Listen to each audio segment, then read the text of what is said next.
այս նիստին նորից բերել են ինչ-որ օրինագիծ, որը ուղղակի խայտառակություն է, խաբում են ձեզ երևանցիներին եւ ընդհանուր առմամբ Հայաստանի Հանրապետության բնակիչներին, որ ուզում են իբրև թե բարեփոխում անել, արտոնություններ տրամադրել,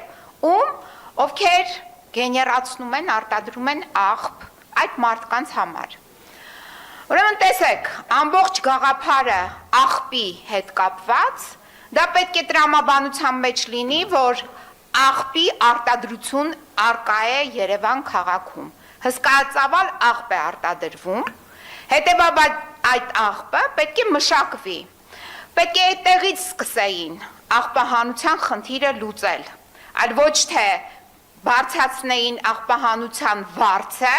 այն էլ անտրամաբանական ձևաչափով հաշվարկելով քառակուսի մետրը սեփականատերերի կամ, չգիտեմ, տարածքի, որտեղ ապրում են այդ բնակիչները, անտրամաբանական, բացարձակ, այսինքն խոսում ենք անգրագիտության մասին, մարդիկ մնացել են, այո, նույն դասարանում, տգետ են, անգրագետ են, դպրոց չեն գնացել, համալսարաններ չեն հաճախել, ակնհայտ է սա։ Հիմա տեսեք, եթե մենք չենք լուծում աղբի հետ կապված մշակման հարցը, իսկ մենք դա չենք լուծել տարիներ շարունակ, երկու հսկայածավալ աղբավայր գոյություն ունի Երևանում, որոնք ուղղակի թունավոր հանքավայրեր են, մեկը Նուբարաշենը, մյուսը Աչափնյակ համայնքում գտնվող աղբավայրերը։ Եթե սա չի լուծվում եւ բերում են այսպիսի նախագծեր, որը անտրամաբանորեն թանկացնում են աղբի հետ կապված գումարը, աղբահանության հետ կապված գումարը, սա խոսում է այն մասին, որ ոչ միայն տգետ են, անգրագետ են, չգիտեմ, անբարոյական են, այլ նաև կոռուպցիաներներ են եւ կոռուպցիայի մեջ ահավոր թաթախված գաստրոլորներ են, որ 7 տարի է պտտվում են Հայաստանի Հանրապետությունով եւ Արցախով, հանձնեցին Արցախը, հիմա եկել են Երևան քաղաքն են ապահանում, ձեր եք կտրել Տիկին Փոստանջան, Տիկին Փոստանջան, Տիկին Վարդանյան, խնդրում եմ գտնվող գազամներին։ Մի հատ խնդրում եմ կոռեկտ խոսեք,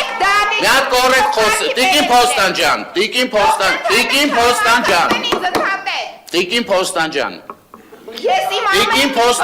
տակ ունեմ հիմնավորում։ Խնդրում եմ դուք կոռեկտ արտահայտվեք, Ես կոռեկտ եմ արտահայտվում։ մի հատ մի գոռացեք ինձ վրա, մի հատ հանգստացեք։ Խնդրում եմ տեղից չարձագանքել, շարունակեք։ Դահլիճի կարգավորում։ Կոռեկտ խոսեք ու առանց վիրավորանքների, այլապես հակառակ պատասխանը կստանաք, ես նայ ձեր համար եմ ասում։ Շարունակեք ձեր, դե ուրեմն շարունակեք ձեր ելույթը առանց վիրավորանքների, շարունակեք։ Դուք եք տոնը իջացրեք։ Որ դուք լսեք տոնս իմ շատ ցածր է, միջև դուք չեք Ես շատ լսում։ լավ լսում եմ։ Դե շարունակեք ձեր։ Հա, դե հիմա ժամանակը հետ կվերականգնեք։ Ուրեմն տեսեք, այս մարդիկ իրենց գաստրոլներով հանձնեցին Արցախը, հայաթափեցին Արցախը, հիմա այս գաստրոլորները ուղակի մտել են, որովհետև անպատժելի են մնացել միջև հիմա։ Այդ որ գոռում էր, բղավում էր այս գաստրոլորներից մեկը իրենց որպես ворց հրճակած, որ ասում էր վնգստում են, չգիտեմ ինչ են անում, հիմա եկել են ստեղ են վնգստում,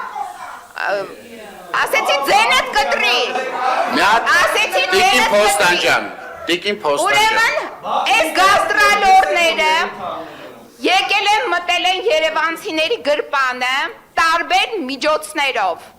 գույքահարկի բարձրացում, հանրային տրանսպորտի գումարի բարձրացում, աղբահանության բարձրացում, այսինքն սրանք ուղղակի այդ կոռուպցիա, թալան եւ այլն իրականացնում են բացահայտ կերպով, բայց չեն մնում պատժված, այսինքն պատիժը նրանց չի հասնում, բայց հասնելու է։ Ուրեմն դուք այդ ձեր թայֆեքի մեջ ունեք երկու տիկին, մեկը ղեկավարում է արդարադատության նախարարությունը, Սրբույ է անունը, հաջորդն էլ քրեակատարողական ծառայություն է ղեկավարում, անունը Ծովինար է։ Ուրեմն տիկիններ երկու, պատրաստեք այդ բանտերը, խցերը պատրաստեք, որովհետև շուտով այստեղի այս մասսան լամն է կազմակերպում, տեղափոխվելու են այդտեղ։ Դուք ասեք չէ, ասեմ ձեզ այո, որովհետև կյանքի փորձը ցույց է տալիս այս կոռումպացվածների, ովքեր որ ստանձնել են այս երիտասարդ դեմքերով այս ահավոր թալանը, եւ կաստրոլը, ցեղասպանության եւ հայրենազրկության հատ անցնելու են այդ բանտախցերի տարածքները։ Տիկին Փոստանջան, ավարտեք։ Ավարտում եմ, զգուշացնում եմ, ծովինար եւ սրբուհի կազմակերպի այդ բանտախցերը շուտով Գյումրի տեղափոխվելու է Երևան։ Բայց ամեն դեպքում ես ուզում եմ խոստովանել, որ Տիկին Փոստանջան առանց ձեզ շատ տխուր էր, լավ է որ գալիս եք մասնակցում եք Արամ Թորոսյան։ Համար ասում եք շուշուտ եկեք մի քիչ ուրախանանք, որ հետո տխրելու ենք, էլի։